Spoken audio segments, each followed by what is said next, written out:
To Carol. Oh, Sorry, that's just to let you know that the recording started. Okay. All right. Good morning, everyone. And it's great to see all of you. I so wish that aphasia wasn't part of your life because I know how hard aphasia is. But hey, we're going to make the best of it. And I am delighted to be with you today and share part of my journey. But what I think is most important is, how does my journey relate to your journey? Because at the end of the day, I'm hoping that maybe you get some wheels thinking about your journey and how we can make your life a little bit better. So shall we get started? Okay, so let me share my screen.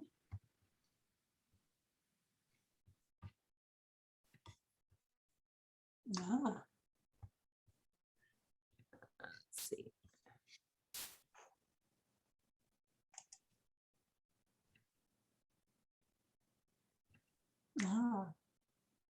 Whoops. Okay, wait a minute. If you go to slideshow along the middle of the top line, and then you go Play from start. Yeah, play from start. Or play. Play Is that gonna, play from okay, start. here we go. Okay. All right, so welcome to the Aphasia Forum. And I want to give a big shout out and thank you to the Tavistock Trust for Aphasia for funding towards this event. So the topic today is living life with aphasia. And I think so often when you live life with aphasia, it's easy to get stuck. So our topic today is moving forward. Can you say that with me? Moving forward. Okay, so we want to move forward. So you're all on a journey you didn't ask for, a journey you didn't want, and your life turned upside down and you were faced with a new journey. Like any journey, if you were traveling to the United States, or you were traveling to Poland or France or Germany, like any journey, we need a plan, don't we? We need a plan. We have to think about the journey. So that's what we're going to do today. We're going to think about your journey and how do we move forward. And with that, what I'll share is part of the experience that I've had, and hopefully together we can learn some things. So on a journey, we know where we're going, what we need to get there, tools, support.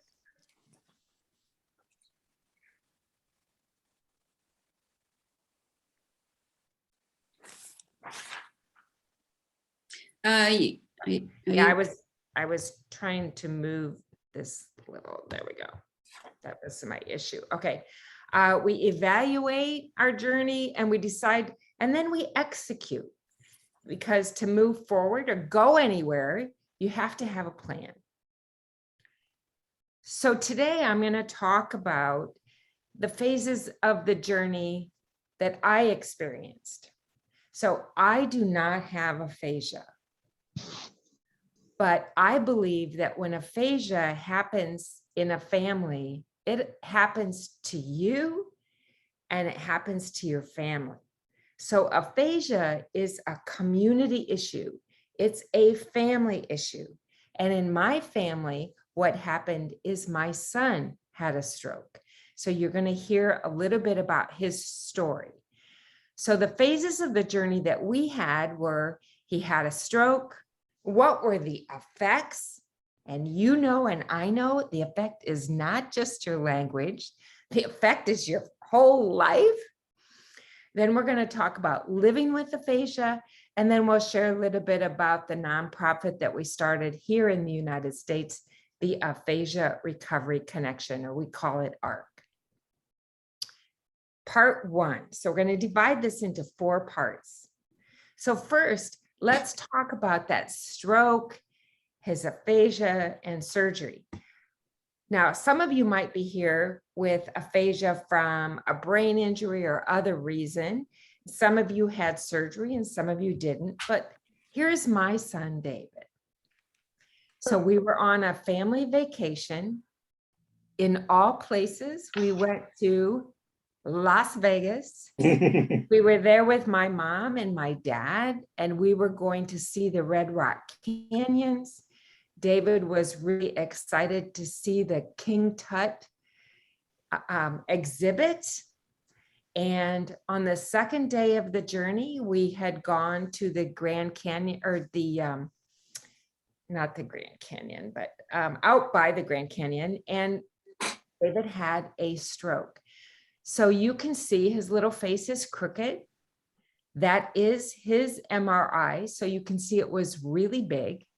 So David could not speak, read, write, understand. His entire face was paralyzed, his right arm, his right leg. He was incontinent. It was pretty bad. In fact, one doctor suggested that perhaps we needed to put David in a nursing home for the rest of his life. Yeah. Terrible, terrible. So here's David and part of his journey. These are pictures from the hospital. And then David actually painted this painting. He made a picture of himself in intensive care because we started to have David do things right away with his left hand. So a lot of times people will say, well, I can't do something because my right hand doesn't work.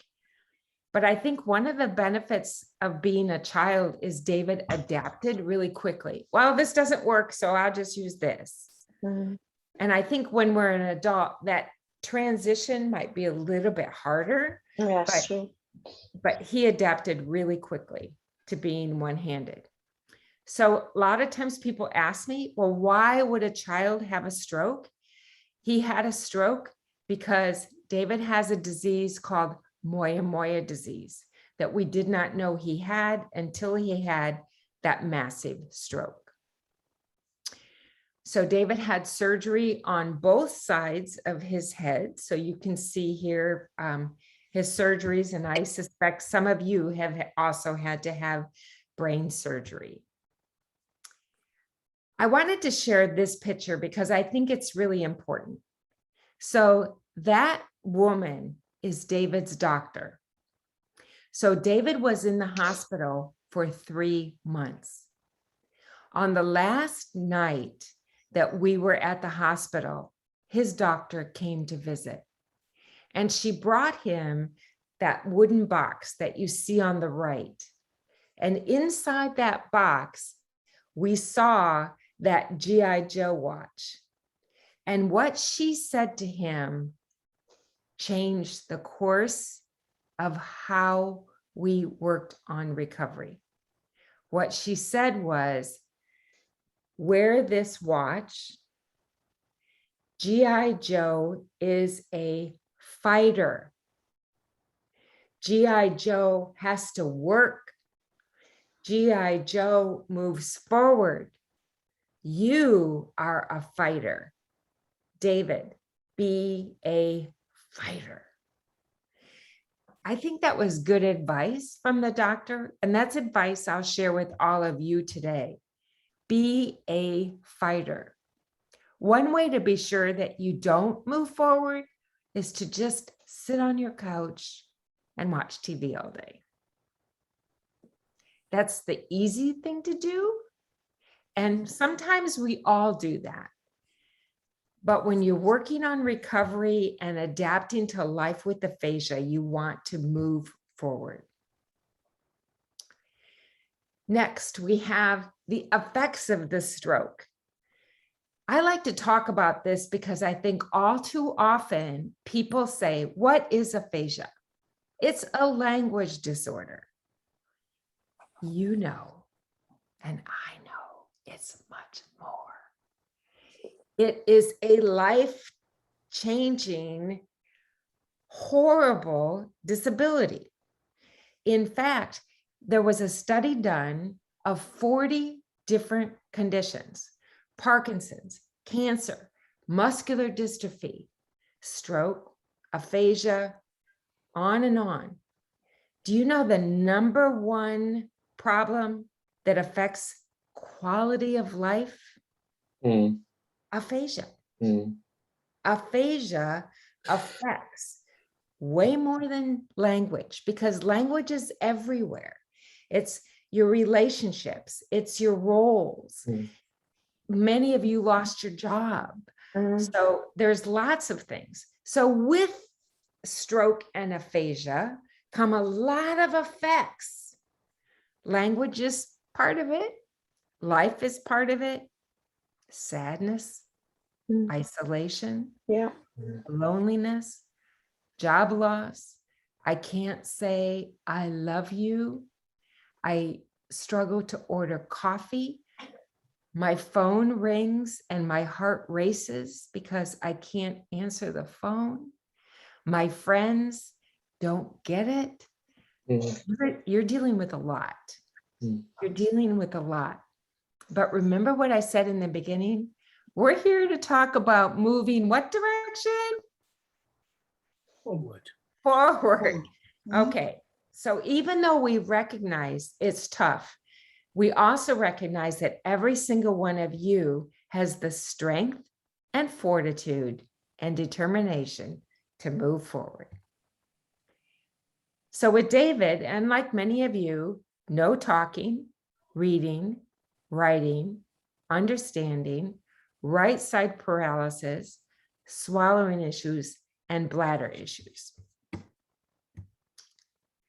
Well, with that also came depression, loneliness, suicidal thoughts, hopelessness, frustration, and anger.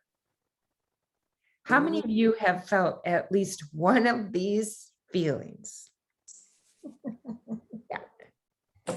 So it's tough to have aphasia, and that's why coming together and learning and sharing and connecting together is so important.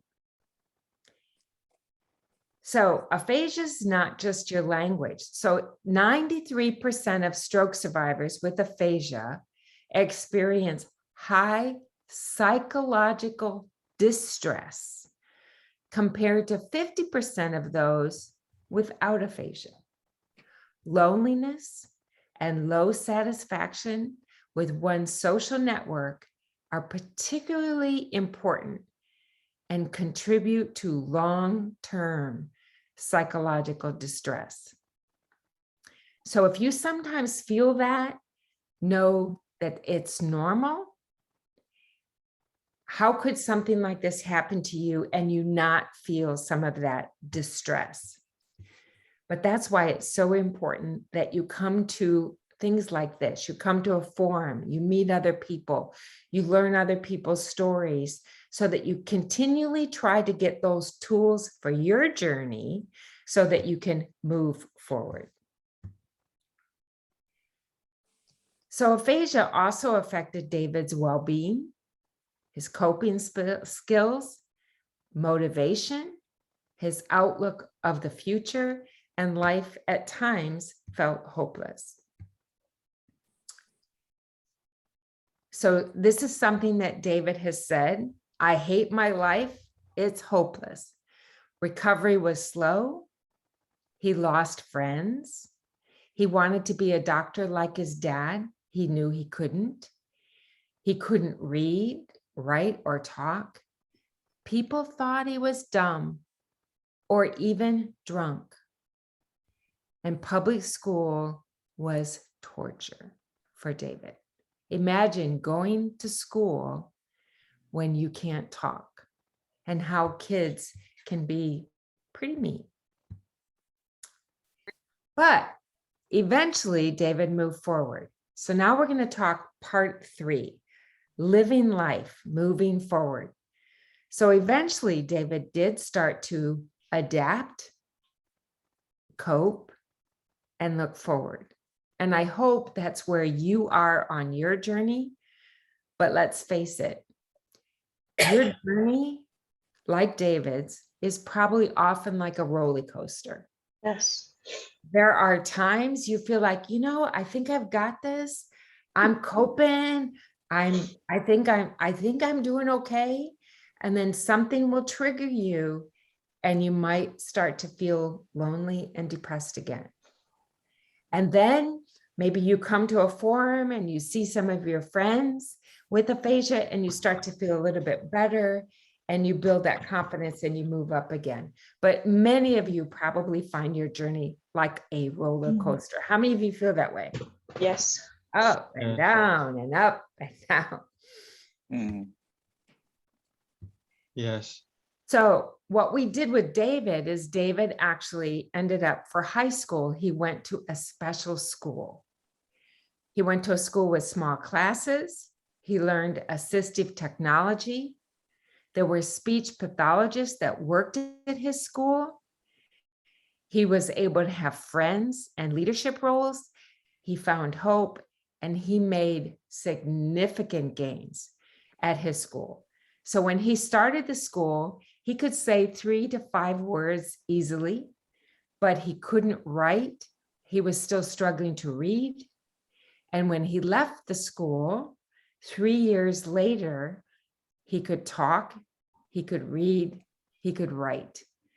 Because being in this school was like being in intensive aphasia therapy for 3 years.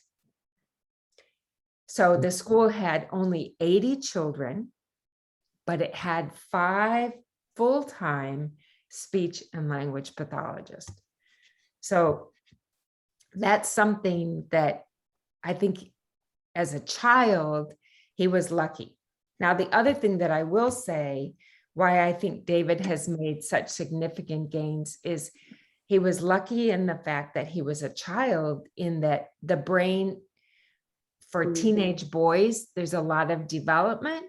And during that time, he had a lot of speech recovery. So here's David today, and he loves this quote from Helen Keller. Optimism is the faith that leads to achievement. Nothing can be done without hope and confidence. So those are things that I wish for you. Find hope and find confidence. So eventually, we knew that connecting other people was important.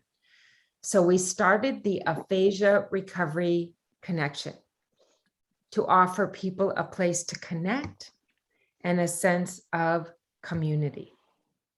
So some of you are probably on our Facebook group. Are any of you in our Facebook group? So if you're not, this is what you'll look for on Facebook, Aphasia Recovery Connection. And we have over 10,000 members, and they communicate and share ideas and their stories right on Facebook. So while David had hoped to be a doctor like his dad and brother, one of the things that he shared is, while my stroke stole that from me, what it didn't steal was the desire to make a difference. I can still make a difference, and there are some of the things that I now do. So every single one of you had something stolen, right? Aphasia stole from you. It's like a thief. But what it can't steal is the core of who you are. It can't steal your ability to give your spouse a hug. It can't steal everything unless you let it. So think about what it stole and what it cannot steal, because you are still in charge of you. So David now does some speaking, and these are some of the places that he has spoken. It is now 5 a.m. David doesn't get up at 5 a.m. And honestly, with David's Moya disease, lately, David has been getting significant migraines almost every day. So lately, David's not been feeling well. So hopefully that's short-lived. One of the things that we do with Aphasia Recovery Connection is daily video calls. And honestly, we have people that join our calls from the UK. We have people join us from Israel and Australia. So you are welcome to join any of our calls, and they are also free. So one of the things that I do every Sunday at 4 p.m., which would be, actually for you, I think that would be quite late. It would be 9 p.m., is we do something called open chat.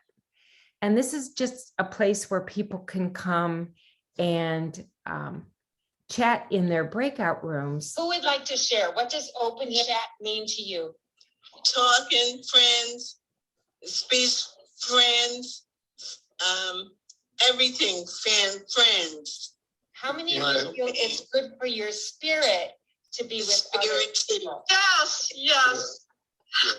Yes, yes. I like open chat when we share our experiences and we inspire each other. I like talking and chatting. Do you think that it's helped your mood or your speech or both? Both. Yes. Yes. Who would like to share? What does open chat Okay, I'm gonna, mean to you? oops. Talking friends, speech. Hold on, I'm having trouble getting to my next slide. Friends, everything, friends. How many? Can you go back to slideshow and then continue? If you, There we go. There we go. Okay, so another one of the things that we do with Aphasia Recovery Connection is we do cruises with people with aphasia. We've also done a lot of publications. So we write articles, we did things in even in People magazine. We try to get that word out everywhere that we can, the word aphasia. Aphasia. Now, David's older brother, my oldest son, is Dr. Mike Dow. So I don't know if you get shows like Dr. Oz. Do you get Dr. Oz in the UK? No. No. no. Don't think so. Okay, so my oldest son appears on a lot of TV shows, but one of the books that he wrote, and he's a New York Times best-selling author, is he wrote Healing the Broken Brain. And David and Michael interviewed experts about stroke recovery and got answers to questions. We also did some TV shows here in the United States trying to raise awareness for people with aphasia. Because I truly believe that aphasia is definitely a disability. But it's almost like you get a second disability when there is so little public awareness of aphasia. It compounds the disability because when you go in public, you need people to know what aphasia is, but let's face it, they probably don't. All right, I thought you might like to see David. How many of you would like to see and hear David? Yes, please. I thought you would. Okay, here we go. Here's David.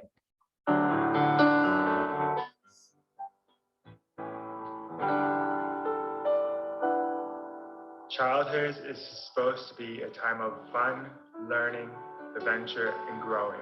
10-year-old David Dow came to Las Vegas in 1995 on a family vacation. You got to school?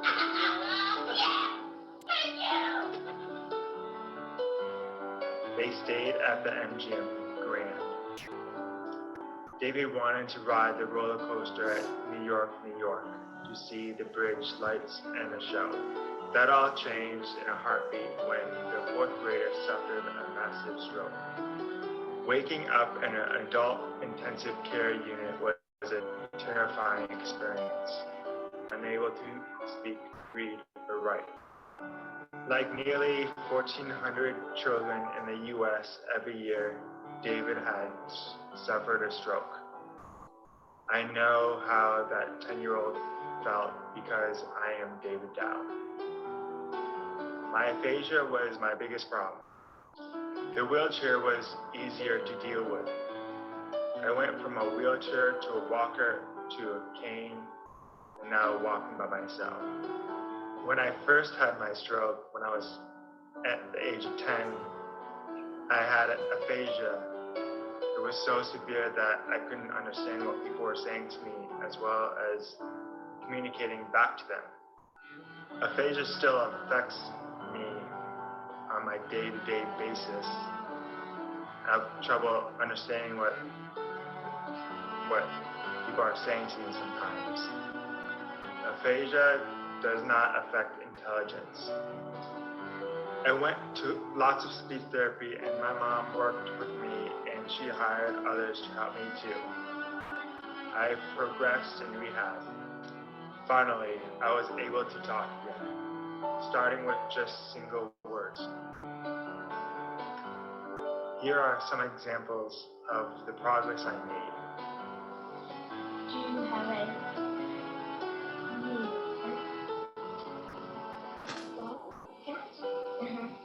Does your man or cat have a hat? I still miss rollerblading and riding my bike. I wish I could do the things I used to do. I will keep working at it. It takes a lot of work and even more patience to get better from the stroke. Speech and language therapists really helped me.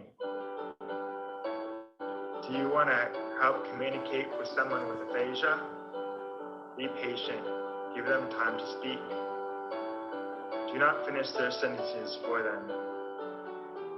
Be sensitive to noise. Turning off distracting sounds. Speak normally. Shouting does not help. Use additional ways to communicate. Drawing, gestures, or facial expressions. I have years and years of speech therapy and can speak quite well now. I can read and write again. Things aren't as easy as before, but I live independently and strive to live a normal life. I still have some paralysis on my right side with my hand, ankle, and toes. I can drive and I walk without a cane. I attend a stroke support group and join in an aquatic swim class for survivors. I work out at the gym. My name is David Dow. I will never give up.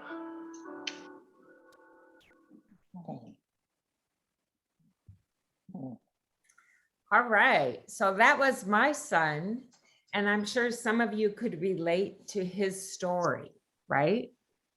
Yeah. So we're gonna do questions in just a minute, but I want to review. So there were the different stages. We talked about you're on a journey, right? You're on a journey, you need a plan. So we talked about you had a stroke or a brain injury. We talked about there's lots of effects, and the effects are not, I don't want to say just speech, because speech is a big thing, but your life turned upside down, right? Finding the ability to cope and be determined on this little roller coaster ride while you're moving forward is something that each one of you has the ability to do. It's not easy, but I know that the journey and living life moving forward is really important.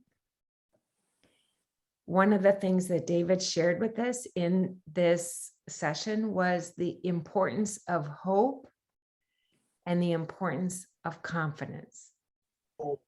And sometimes I think we even have to, I'll use this saying, fake it to make it.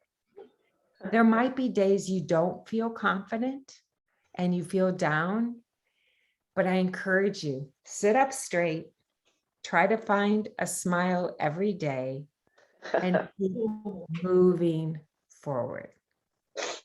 Okay. I wish all of you well on your journey.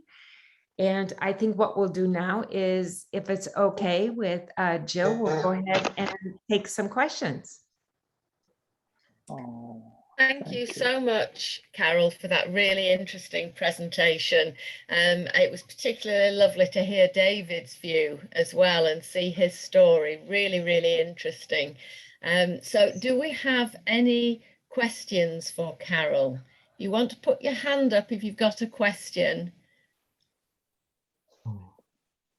Well, I'll just, I can, it's not really a question as such, but I going to the same kind of phase at the moment. I've had a brain tumor and I'm now severely sight impaired, but I find my confidence, has just been said, all it takes is one incident and I go from doing okay to totally, the rest of the day is a real struggle. And then I start again the next day, but and I think, oh, I'm having a good day. All it takes is one other thing that I feel like I can do anything, and then it takes us one incident and I think I can't even do the most basic thing. And I just find it, I'm sure others have felt the same at times, but that was a very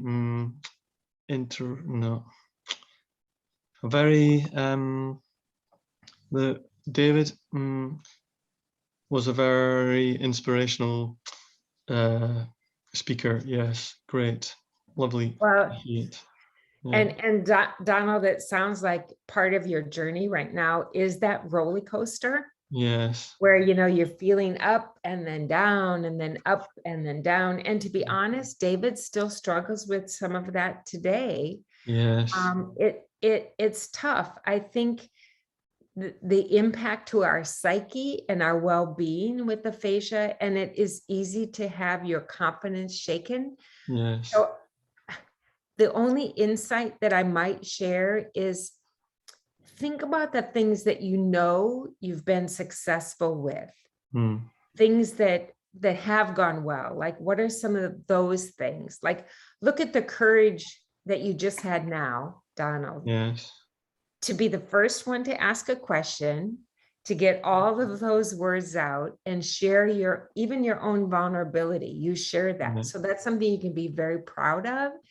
Yes. And I think if you take the things that you're doing and doing well and build on that, and then the things that aren't going as well, just do them less. Yes. Build on what you can.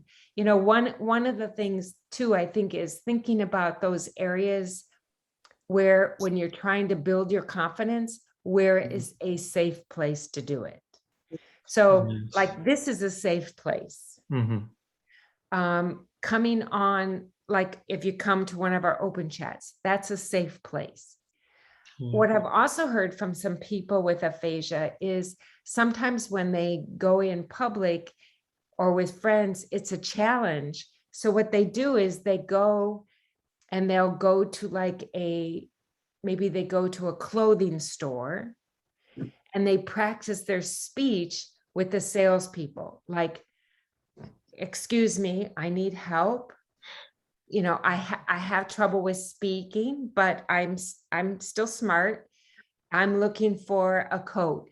Just practice talking with salespeople, because they have to be polite and they have to help you.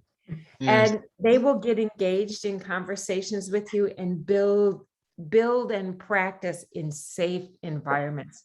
It's hard. it's hard to put yourself out there in environments that can get, let's face it, sometimes environments or going in public can shake your confidence because people can be rude. Yeah. People can be Yes. rude. Yeah. So Yeah. good luck. Good Oh, luck. thank you. Thank you very much. Yes. Thank you, Donald, for that. That was great. And as Carol said, it takes quite a lot, doesn't it, to speak up amongst in front of strangers. So yes, well done with that. Thank you. Okay, I'm going to suggest now. Oh, sorry, Jane.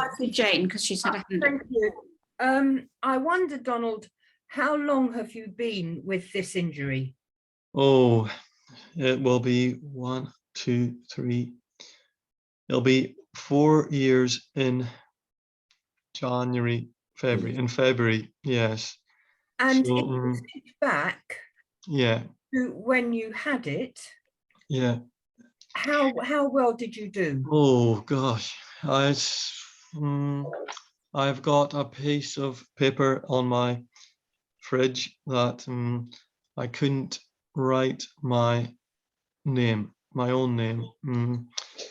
So, and I wasn't able to, only I had a couple of words I could speak. So I've got to this stage. The first sort of year was quite good progress. The last couple of years, not so much, but I realized like I was somewhere quite recently and I was in there for the first time since, because of COVID and things. I managed to get straight to the place I used to go to, and I found it so incredible that it was just, I was walking, it was just a straight corridor, but I every time before trying to go through that corridor, I would get lost.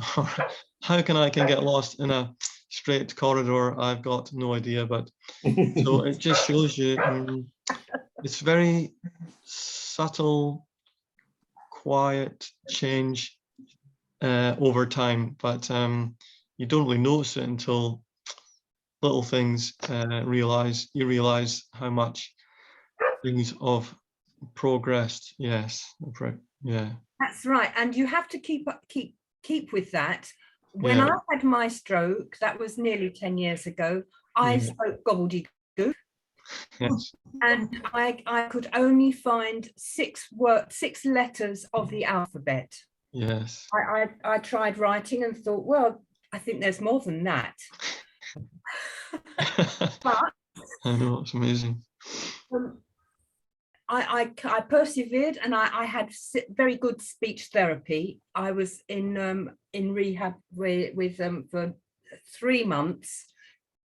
Every day I was in hospital having all of this therapy, and I could more or less speak when I came out, but not very well. Now I can speak very well, and I sometimes get flustered and can't do it, usually on the phone, usually with someone else, usually when I haven't prepared. But I've taken 10 years to get there. But you'll get there, and you have to just think, what could I do yesterday that I can do today that I couldn't do? Yes, yes.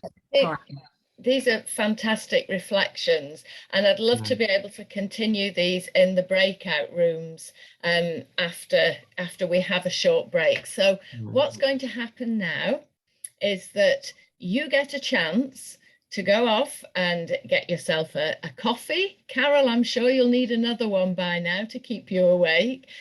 Get yourself a drink of some sort, nip to the loo if you need to, whatever, and we will come back in about 10 minutes time, and then you will be in breakout rooms where you can